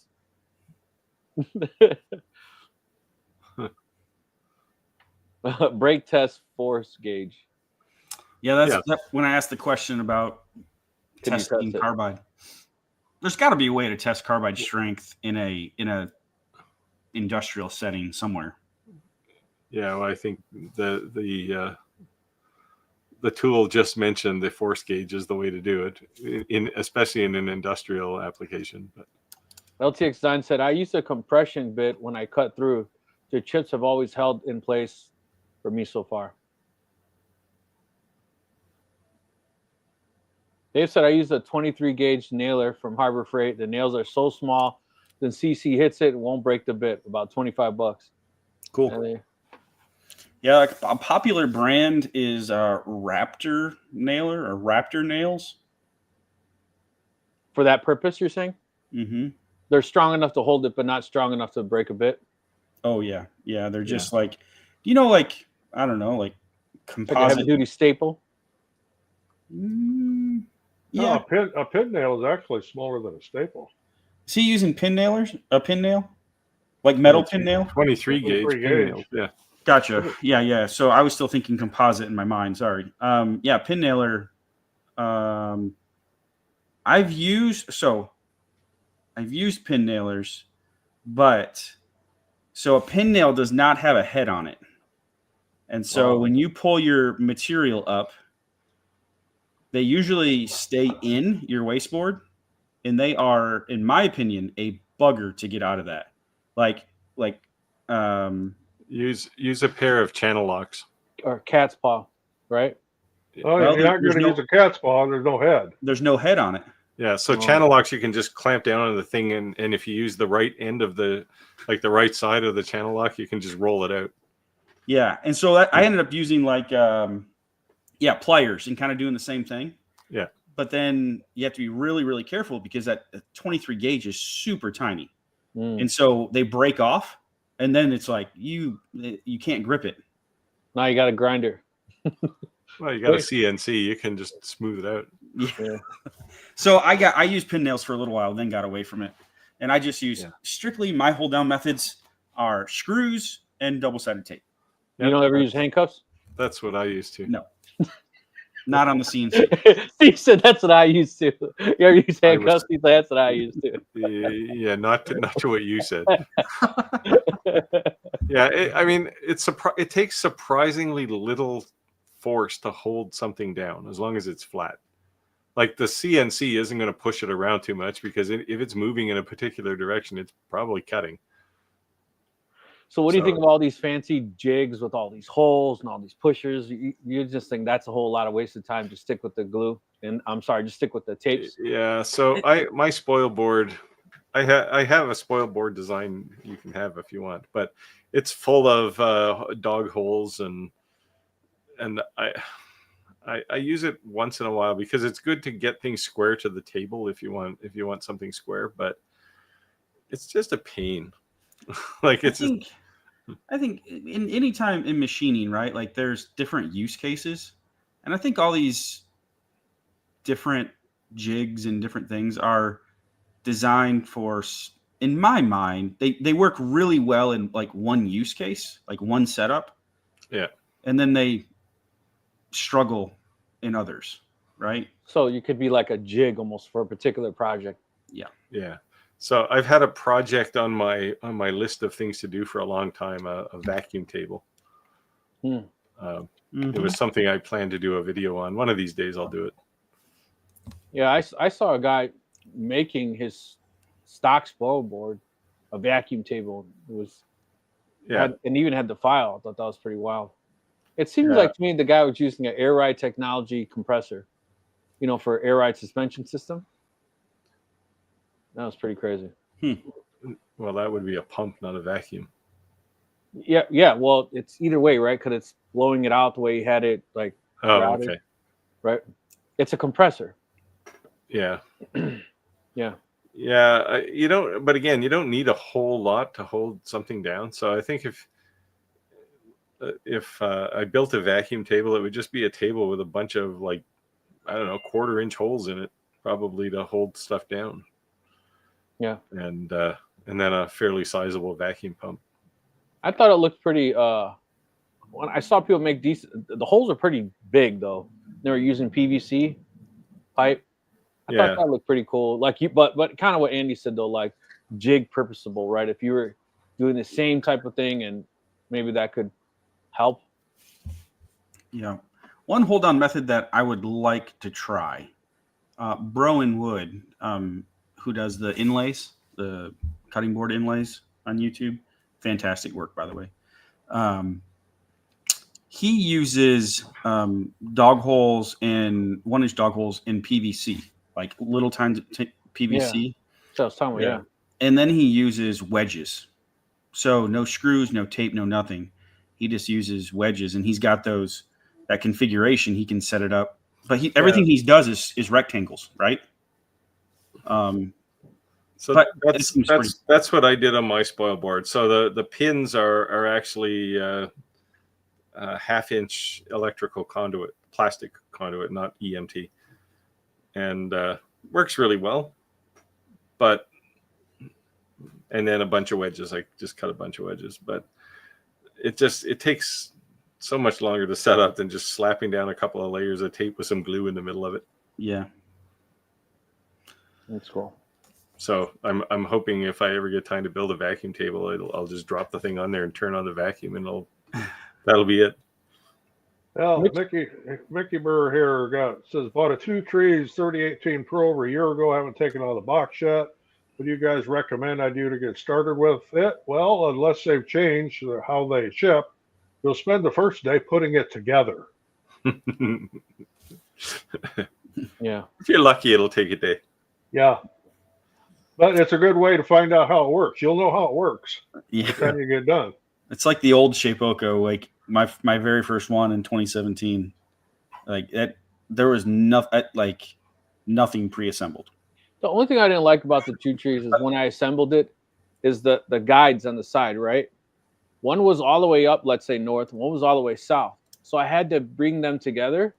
So I thought they should put them the same so that they're aligned, right? Because otherwise you're kind of trying to align it so that the rail is straight between. You get what I mean? No, sort of like squaring up the rails together. Yes. Yeah. Just why didn't you just have it like that? Then at least you could slightly move it. They were like opposite ends of each other. Like, why'd you do that? Yeah, I don't know. Yeah, I'm trying to think of the Two Trees 3018 Pro. If it's a 3018 in the truest sense of the word, or whether they've actually done some improvement on it. And I think it's probably the former rather than the latter. But it's a good way to get started. At least you understand the principles of CNC. And if you use something like easel, you'll get to understand what toolpaths are all about. After that, sell it and buy something bigger. So I would say the whole reason my concept, and now Andy and I have a difference of agreements on this, but I was saying with the Two Trees is that you purchase a larger, more expensive, bigger, badder, faster CNC. You put all that bread down there, like, all right, you'll get it in 12 weeks. So you're sitting on your hands. You don't know how to use the software, and 12 weeks come, and now you're just learning. So maybe another 12 weeks you know how to use it. So if I had a cheap CNC, and all I use it as is a simulator program or a pilot program, essentially I could learn the software well enough that by hopes that when the CNC shows up, I can fumble my way through it and then. But if you have VCarve, you can just cut the CNC out of the whole thing, right? Because you can do simulation on VCarve. Yeah. Do you have VCarve yet? Did you buy it? No. Oh no, you're gonna get a license from them, right? No, I asked and they said maybe, then told me no. Oh, they gave me a license for Carve code. Yeah, but I wasn't gonna do that. I was gonna do the other one you guys told me. Find someone you don't like and give them your Carveco license. Yeah, I'd like to say that's what I did with the guy I gave it to. I actually like so. Yeah, I haven't activated it. I'm gonna create a short. I'm gonna clip that right there. And now he uses Aspire and he says he hates me because Aspire is so much better. It's also about $2,000 more. Yeah, you're up, Roger. Okay, from David, he says, got a Bamboo A1 printer. It stops when doing high prints, 250 layers and higher. Saying the nozzle is covered with filament, which continues on. What's causing this? I have never had that happen. 250 layers. I'm trying to think of how many millimeters that would be. I guess depends on what your layer height is. Swap cameras here. Those two A1s there just got done doing 200 millimeter tall prints. I do them all the time, and I have had no issues at all with that. Are there sensors that could be dirty that need to be cleaned? I don't know of any sensor there that not on the A1. I mean, if you had a filament problem on X1, it'll give you what I call a spaghetti alert to let you know that there has to be some kind of a sensor. Otherwise, how do they know the nozzle's covered with filament? Well, they know when the filament's flowing. That goes through the extruder, and they know what the temperature is. But I would go out on a limb and say change the nozzle. Yeah, it's easier quick to do on an A1. Yeah, see if that changes anything. Maybe the nozzle is not exactly 0.2, 0.3, whatever size nozzle you're using. It should be a 0.4. Yeah, it's messed up. Maybe it's causing some kind of strain on it. Maybe it's 0.35 and it's enough to set off some alarm. Yeah, and I'd posted in our Facebook group, guys, or ladies and gentlemen, if there's any items that's $400 or around $400 that can be purchased at Lowe's, if you'd like to see me do a review on it, let me know. So so at 25 layer or 250 layers, 0.04 millimeters, right? No, 0.4. 0.4? Yeah, but the layer height's probably less. The layer height's probably like 0.2. Yeah. Or less. Could be like 0.16. Yeah, if you're using kind of normal layer heights, it'll be 0.2. Yeah, so that's quality. That's what 50. I think it's 50 millimeters. Whatever it is, it seems like I was just thinking, seems like a very round number. Well, 50 millimeters is roughly 2 inches. 50 millimeters, yeah. So yeah, maybe something's triggering it there, like the layer height's off, like you said. something. I guess try what Roger said. Process Roger of didn't say elimination. that. I said that. Oh, Steve said it. I mean, sorry. Unless Steve it doesn't said work, then it was all Roger. Hello from Hoffman Estates. Hey, Roger and I are in your backyard in Illinois as well. I have no idea where that's at, but Oh, it's closer to Rick than it is to me because he's on the east side of the state. I'm on the west side, but we're directly across from each other. Yeah. Is this somebody else from Hoffman Estates? Yeah, I think there is another person from Hoffman Estates. Because this isn't the same name as No. Yeah, I think there is another person from Hoffman Estates. Rick, you said you're from the east side? So I am southwest from Chicago. I'm like 30 minutes. I'm sorry, like 45 to an hour, depending on traffic, right? Yeah. Southwest of Chicago. And so, Roger, you're southeast? No, I am on the east or on the west side Okay. of Illinois, right on the Iowa-Illinois border. In an area, it's called the Quad Cities. Yeah, The I've heard metro that. area here. Yeah, and I'm in that area. So Roger and I were talking offline, and we're gonna, when the weather gets a little nicer, plan to get together. So Be in the we're middle? local to each other. Yeah. go to Roger's annual July 4th celebration party. Yeah, there we go. He was just mad they closed Heavenly Bodies, but hey, what are you gonna do? Go hang out with Roger in the hot tub.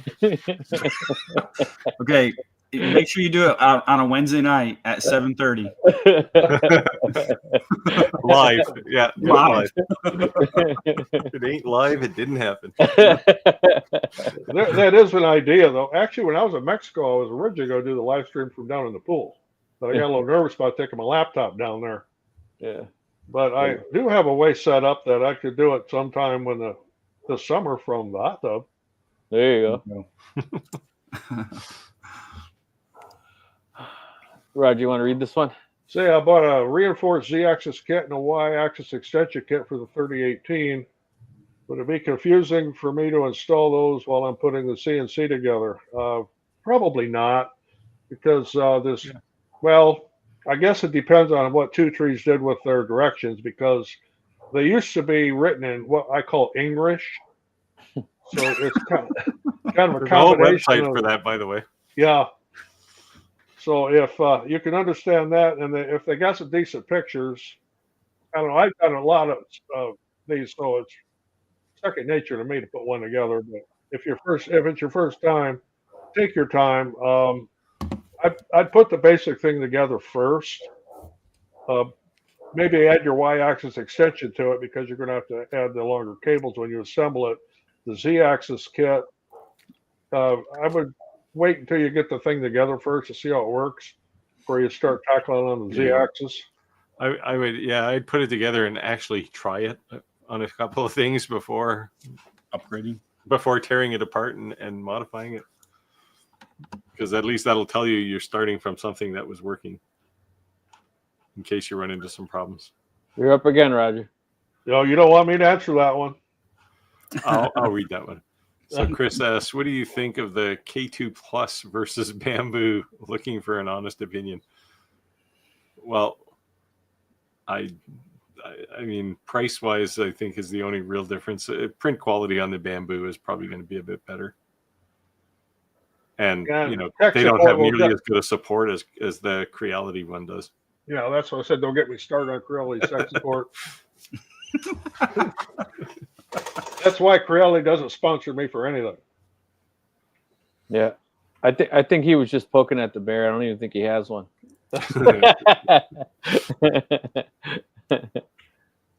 Oh, yeah. I have no issue with Creality. I have issues with Creality support, just like you do, Roger, but the printer's fine.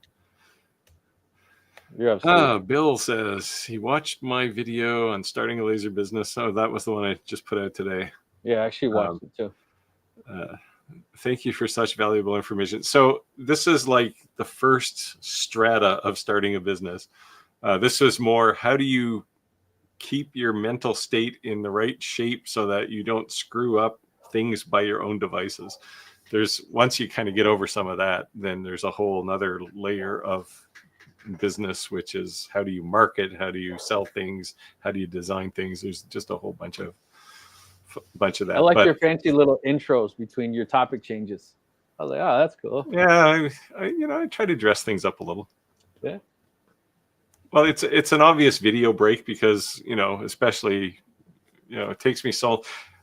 I'll do the actual first part of a video. I'll shoot about 10 times before I'm happy with it. After that, it's I kind of get in the groove. I'll say it's not like I don't care. I get more in the groove. Yep. But in between those sections is an obvious video transition, and I hate the fast movement when you do a cut. So it just makes sense to do something there. Plus, it's a good segue, and it helps me identify chapters later when I mess up. I'm like, blah, blah, blah, blah. All right, start over. I'll just start talking again. When I mess up, we cut it and we just lay B-roll over it. you don't see. Well, yeah. So I do that sometimes, but yeah. But it just this particular video is mostly talking head, right? There's not a lot of B-roll for getting a business going. So so it had to be pretty crisp to start with. But yeah, it was somebody asked me about it, and around, hey, what would you do over again, and of course the ever present question of what hardware would you choose, that kind of thing. So a lot of CNC related questions today, and it's crazy to see that lasers continue to seem like the gateway drug to CNCs, right? And one avenue. Yeah. I think Definitely. I think I think diode lasers are also a gateway to CO2 and fiber lasers. Yeah. And those are probably a gateway to some of these laser welders and things that are starting to show up now too. Yeah. Right? So. Yeah. Yeah, the only thing that I can see is when these lasers get so high powered, is the power consumption and the demand. Like I was saying before, just even some of these lasers that were from India or China, the voltage that they were asking was like a weird voltage. I was like, what? Yeah. Well, they run generally 230 anyway in India. But if it's some weird thing like it's got to be 344 volts at 50 hertz or some dumb thing, right? Yeah. The other thing is when the frequency changes from 60 hertz to 50 hertz. Yeah. And they're 50 hertz there. Yeah, I was like, what? I don't know. It just hurts. Well, 220 would hurt for sure, especially at 50 hertz. So I got a funny story for you, Roger. We're at an outage, and we're pulling in some new line through some manholes, 3 different manholes. Okay. Now, mind you, the line is, I'm standing next to a reel cart. So the line goes to nothing. It's coming off a reel, right? And the guy says, just so you know, that duct packs might have some inductance on it. It's like 2:30, 3 o'clock in the morning. And we're all on a bridge in each other's ear because you have to stop, because we can't see each other when, you need to get more slack or you're moving, whatever. And every now and then this guy will go, ah! And we're like, dude, shut up, man. You're blowing our eardrums out.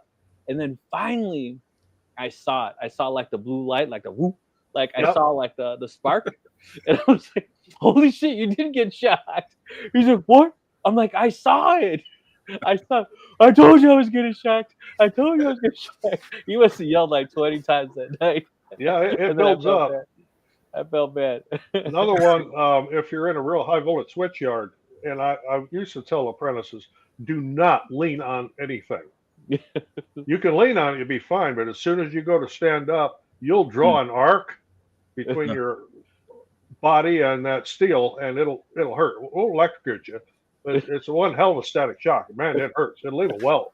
In the early days of my career working on industrial lasers, we built a laser, 1 joule laser. So this thing had tens of thousands of watts of power. Like it was massive.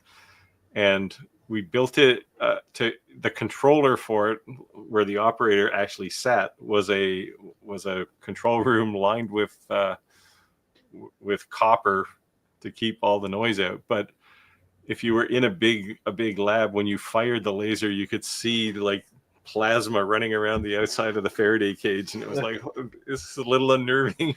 You just got cancer. when that thing turned Because on. you're in the dark, you're looking for some beam, and you fire the laser, and then there's about 3 seconds of plasma rolling around the Faraday cage. Yeah. Ugh. Multicraft said I called Carbine for support, and they called me back in 20 minutes. Tyler had me on FaceTime. Oh wow! And he went through the whole shakedown with the new CNC, smooth service, smooth as silk. Oh, good deal. Some companies do it right. Yeah, Carbide 3D is known, like they're known for very, very good support. They invest heavily. Probably so. You got Creality that invests nothing. They're on the other side where they invest a lot. Well, that was one of the reasons in this video I just did that I recommended X-Tool. Right? It's you're going to pay more, but when you have a problem, they're going to fix it. Yep. That's almost why I didn't go with the PWN CNC rotary, because I emailed them and like 10 times and they responded twice. And I was so like nervous, like if I have a problem, I'm screwed, right? And then it's particularly bad if they know you're a YouTuber. Not that YouTubers are on a pedestal, but you're going to talk, right? If you have problems, right? And you think if they're treating you as good as they would treat any other YouTuber, then that means, and you're not happy, that means a customer who just paid money is not going to be happy either. Right. That's what I'm saying. Literally 10 times, and they responded twice. But the only thing was that I watched so many videos on it. Everyone's like, dude, it's badass. Like I even said, did you have problems? I messaged you, did you have to call tech support? They're like, it works, just works. You won't need to. But like Roger said with Crowley, I'm hoping that if I have a problem that they're not like, who? Crowley know I had a YouTube channel. They knew it, but just didn't really care. I mean, did you even see with this last this Ender 3 V3 SC I do still have a Crowley printer. It was put together backwards from the factory on the extruder head. The electronics were literally assembled backwards. And I was just dazed trying to get them to do something. I was about ready to send it back. Then thought, well, I'm going to tear into it. And I did a video on what I found. And they said, oh, well, yeah, we screwed up. Yeah, I recently registered a new domain at GoDaddy, and I saw that they now offer a .sucks. So you can. And I was like, oh my god! People are gonna buy someone's company name .sucks. Wonder if Creality's gone. See, I like Creality, and I don't think they talk to me anymore, and I think it's all your fault, Roger. I think they watch this live stream and go, oh, those two guys, they're in cahoots. So we're not going to talk to him anymore. Creality, if you're listening. He wants to set up auto filters. As soon as Roger says Creality, it just mutes him. Yeah, it beats him out. Beep. Yeah. You get that black box over your mouth with the symbols. He's all pixelated. All you see is a bunch of Hawaiian colored pixels. He must have a bad connection. Says MS Manual 61 says, I guess I was backwards. Had my CNCs for over 3 years before I got a laser. Oh, wow. It happens. Yeah, I had a CNC before I had a laser. I did too. But mine was Actually, a I little did 3018. Too. Yeah, I had a CNC before I had a laser. Okay. All right, Steve. Roger, Steve, have you all dealt with the rat rig or the Vorons? I've been back and forth between the two. I need a bigger build plate. What I want to do. Rat rig offers a 500 millimeter cube. I have a Anycubic Cobra Max ordered. I think they're 450 cube. That's supposed to. I'm in the queue. It's supposed to be here this month. Before we went on live tonight, we were talking about being in the queue for things. Whatever the hell that means. Yeah, I don't have anything this big. Like 300 millimeters is big enough for anything I'm ever going to 3D print. Yeah, someone in our Facebook group replied to my comment that they said it was in the queue, and he was like, I just didn't get what he meant. But he was like, when you're in the queue, that means something. And I was like, what? So I don't know. I don't really understand the word, the way it's spelled. You got the letter Q. That's all you pronounce. Is just a bunch of other letters there for extra or what? Yes. On longer, Troker said, on longer 20 watt, can you buy like 30 watt or higher laser head? If it's the B1, yes. If it's the Ray 5, no. Yeah, Ray 5's cap out at what, 30? Yeah. Yeah, the B1 you can get a 40. Does Longer have a 60 now? A 50 No, or they're 60? still on the 40. 40. Yeah. Yep. But So yeah, they will sell you a separate head for a B1. So I've seen a ton of videos recently coming out. You know, people start to send these trends, and the question they're asking influencers is, "Will you ever send something that you did not review?" And so, what would you do? Did you just Yeah. not review it, or did you send it back, or have you? Well, usually, so I have certainly had things sent to me that I didn't review. Usually, the response from sellers, from the vendors, is, you know, if you don't want to do a review, you know, just get rid of the unit, right? Now, the only reason I wouldn't do one is because, and Longer almost fell into this at one point, because they had their screwed up driver. Remember they picked the wrong driver when you did Find My Laser. I literally said, like, I'm not going to review this thing because it's, you know, I can't say good things about it. And if you'd like me to not say good things, fine, I'll do a video. But I had a laser sent to me, but I won't say the company. And I'm like, you know, I let him buy. I said, you know, this thing really sucks. I said, it's not accurate. Nothing goes together right. Nothing's tight. You can't tighten anything. It won't stay. The belts won't stay tight. They said, well, don't review it. Just throw it away. yeah. Yeah. And that tends to be because it's too expensive for them to take them back, right? Yep. Yeah. So Yeah. I originally got the Longer B1. I say, honestly, in my experience, is probably the worst laser I had that I liked the most. And what I mean is, out of box, I had so many problems. Yeah, well, You know, yours but was a the good kit, thing right? was, yeah, but the good thing was that they're like, why haven't you done the video? I'm like, you don't want me to. Why? And here's 16 problems that I found. And within about 2 to 3 days, they had an answer and even filmed videos for me saying, this is how you Longer's fix good. it. So I said, okay, I'm going to hold off because now I need to go over your 16 videos and recreate those videos and say, if depending on what version, and you know, and that's the other thing we talked about, Steve. Sometimes when we get a product that's so fresh to the market, we may get like a beta version firmware or something, you know what I mean? That's so a year, 2 years later, the product's been out, you know, not anyone might have that, but just being honest, you know, I can't say it's flawless. You know, I might say, if you were to purchase laser and you had these problems, here are the fixes. And once you do these simple fixes, you're going to love that laser. But usually manufacturers will tell you the state of things, right? So like the Nano I Duo. wasn't told it was a beta, that's for sure. Yeah, the Longer Nano Duo. I mean, I got that before they started the Kickstarter project. And I know, so they said to me, can you send it back? Which I did. And Sky, too, she sent hers back for the same reason. It wasn't like they told me the things that were not working. So it wasn't so bad. But you know, in the end, they said, just send that one back and we'll send you a new one. And that's when I said, hey, can I just have you send it to wherever I draw a name? That's the best way, right? So yeah, do it a giveaway. Speak of the devil, Longer just pinged me probably to say, don't say bad things about us. Oh, jeez. No, you know what, the thing is, I use the Atezza V35. That was my workhorse. That was my go-to diode laser. And when I used the Longer B1, 35 to 40 watts, I didn't think I was going to notice a difference at all. I didn't think I was going to be able to tell a difference. It was so drastic. I was like, wow. I just didn't expect 5 watts to make that big of a difference, and it is.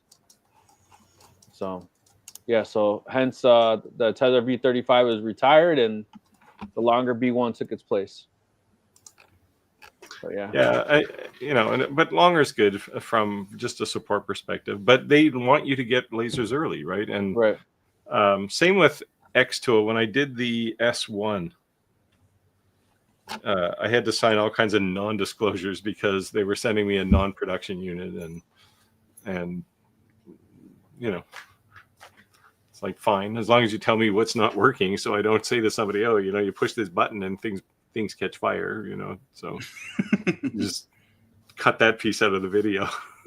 Before we were actually live, I had mentioned on that on the craft, that Adamstack craft I got. I was really surprised. I'd never heard this before. that it said it had a fire extinguisher or a fire suppressor or whatever. Fire suppressant system, yeah. I haven't opened yet to see it, but I was surprised to see that. Like, wow, that's pretty. Yeah, I don't know if Klaxon, whether they include the halon canister or not. I don't know.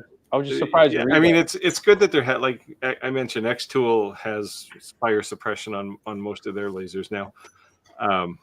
It's becoming a thing. So another one of these 2025 directions. Yeah. But the thing, there's a different concern with that, right?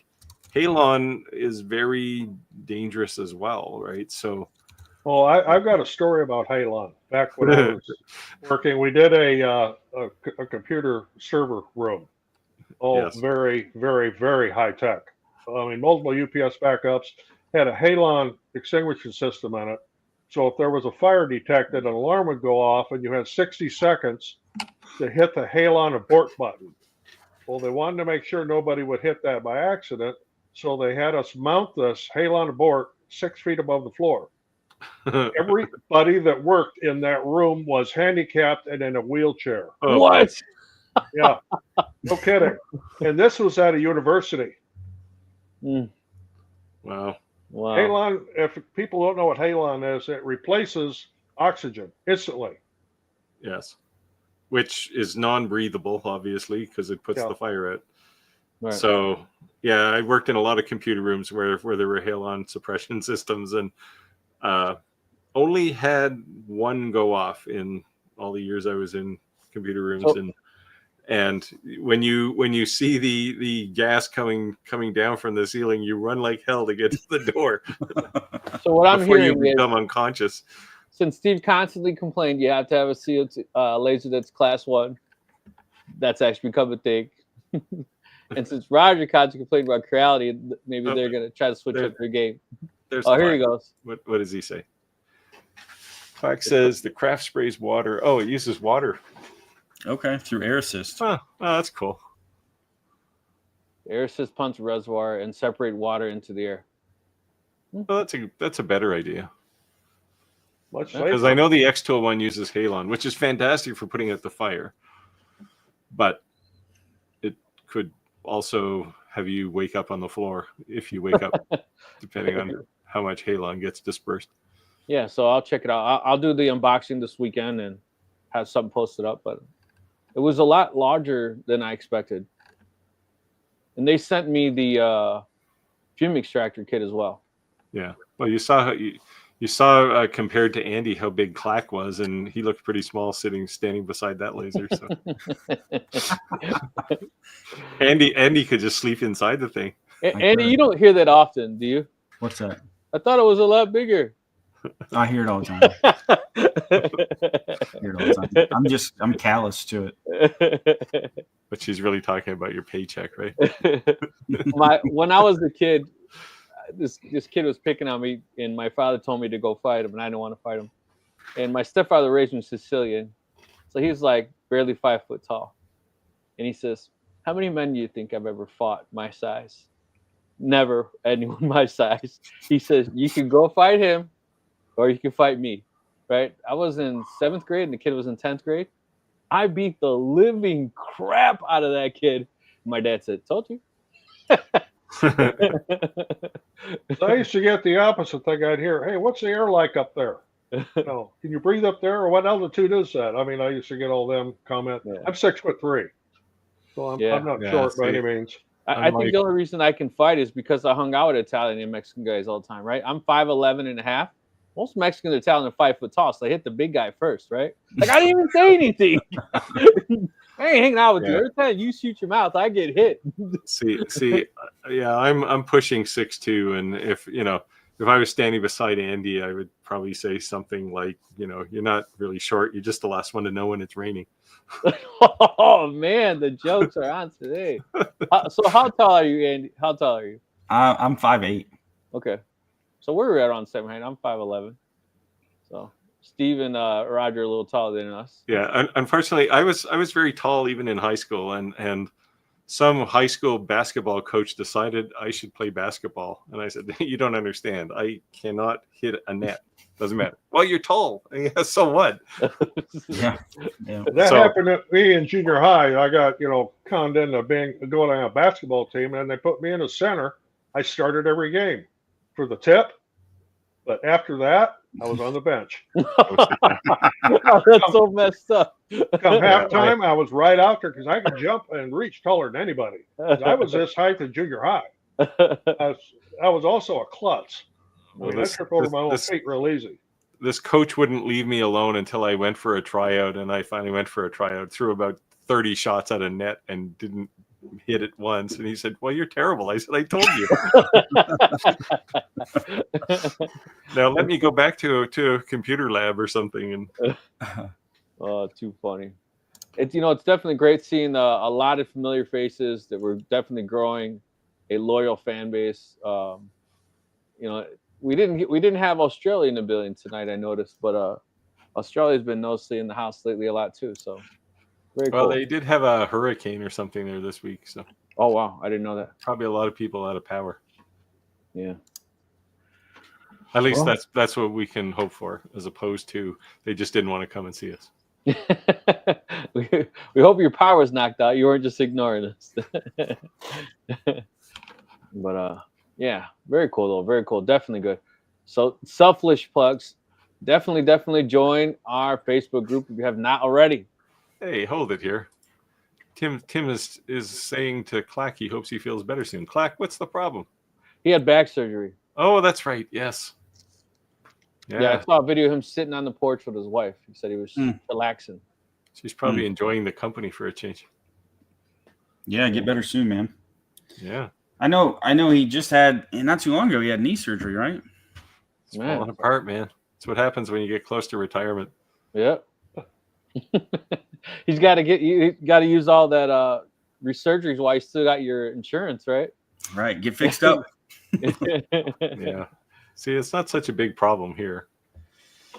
Well, it is, because you guys got to get on these waiting lists. Like, I know I've had family in Canada come here because they didn't want a year and a half for an MRI scan or whatever. It's all it's based on need though, right? Like, I guarantee you, if I walked into an emergency room with a severed hand, they'd stop everything and sew it back on. They wouldn't make me wait for hours. But if you had cancer and you wanted your head scanned, no, that stuff is usually pretty quick. Yeah. Heart and cancer. We have one of the best heart institutes in the world. So, which is my father went to twice. So something I'm sure I can look forward to because it's all hereditary. What are you going to do? Go to the doctor. Wake up every day and, thank the stars that I'm still alive until I'm not. So guys, be prepared for a whole lot of DeWalt videos. That's all I can say. Walt. From Lowe's, the Lowe's stuff? Mm-hmm. Yeah, DeWalt. Yeah. What do we know? Maybe we asked this before, but what new lasers are coming out on the horizon that you can mention? I can mention one. I can't show it yet. It's the WeCreate 845. Yeah, I heard about that one. Yeah. I talked to them about that one too. Well, they talked to me, I guess, but I'm not going to have time to do it. It's just because they wanted it in April or something. And yeah, I'm on a time crunch for it. In fact, I'm going to take it out of the box tomorrow and start playing with it. And mine's a beta version. Like, I have 4 videos to do between now and the end of the month. Jeez. Which is interesting because I normally only do 4 or 5 in a month. All reviews? No. Well, sort of. A couple of them are reviews. So Andy and Steve, I have a question for you guys. Mm-hmm.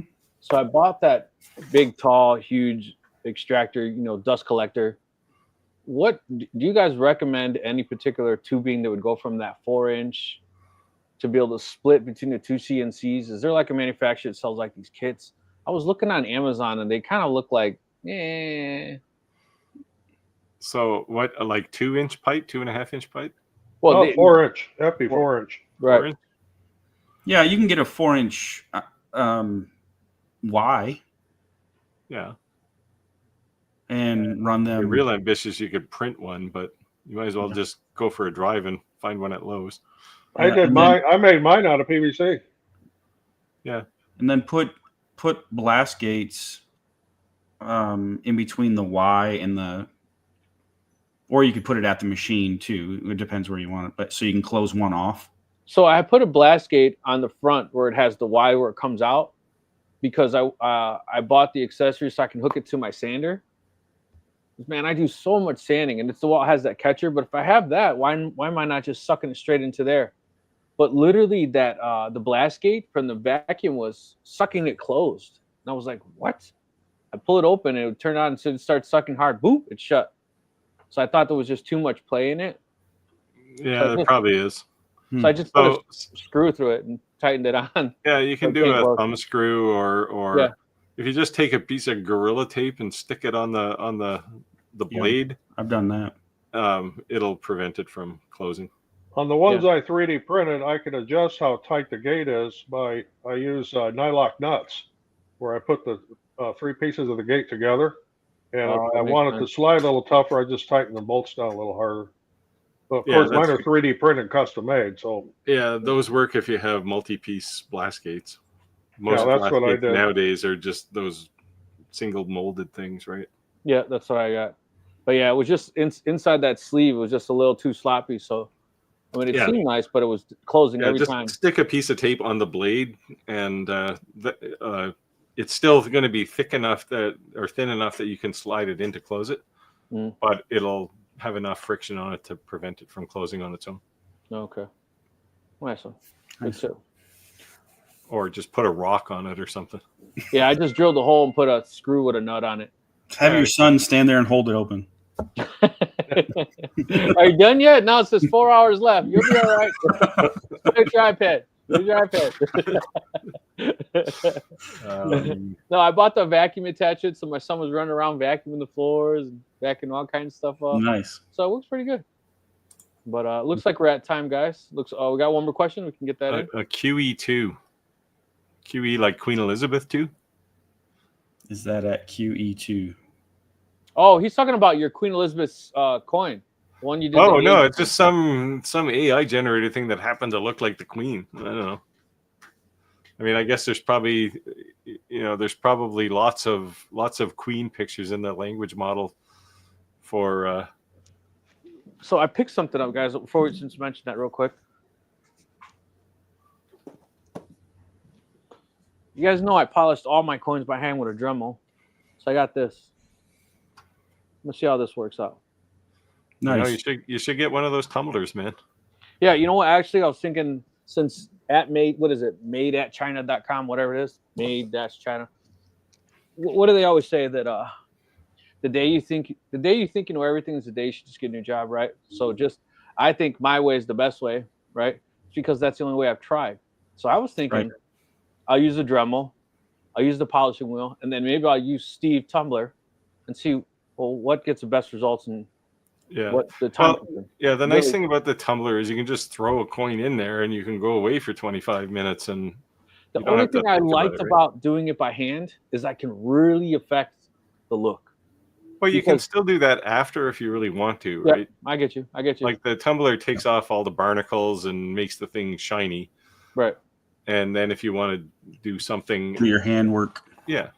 Right. Like it's just a bunch of pins sitting in there stirring around in water, right? With a little bit of there's a chemical you stick in there to shine bright or something, whatever it's called. Yeah. Cerium oxide. Sure. Cerium oxide. That polishes things right up. Yeah. Nice. So I figured maybe I'll compare all three and see which way works best. But thank you everyone for joining live. Good, a lot of good questions today. Appreciate everyone joining our Facebook group. Appreciate them joining us today and with some good questions. And it's good to see the same faces over and over again that we're actually, growing a strong community. You guys want to say anything and close up? No, this was fun. Hey guys, before we go, see everybody next week. Before we go, guys, any upcoming video content, anything anyone should be looking out for, you guys? Anything you guys make aware or yes, something coming out? Lots. Yeah, but I don't know what it is yet. I have the DTF printer, and I have to do a video on the X-Tool welder cutter. There's a couple of other things coming. That one I want to see. Yeah, for sure. I've got one coming out hopefully Sunday. It's really cool, this workflow to develop new products. I highly recommend it. Checking it out. I've done a video once. I've done a video once before showing this process, but I'm doing it again. So nice. And you had mentioned once before you were going to post your course in the group. I don't think you ever did. You should pin it. Cool. So people can. I wait with anticipation, so I know how to. I'm trying to build up the anticipation, right? I wake up every day and go, I wonder if this is the day Andy drops that. You can always go to the cncsidehustle.com and check it out. There you go. Okay, well, there you go. All right. Thanks, everyone. See you next week. See ya. Thanks, guys. See ya. Bye.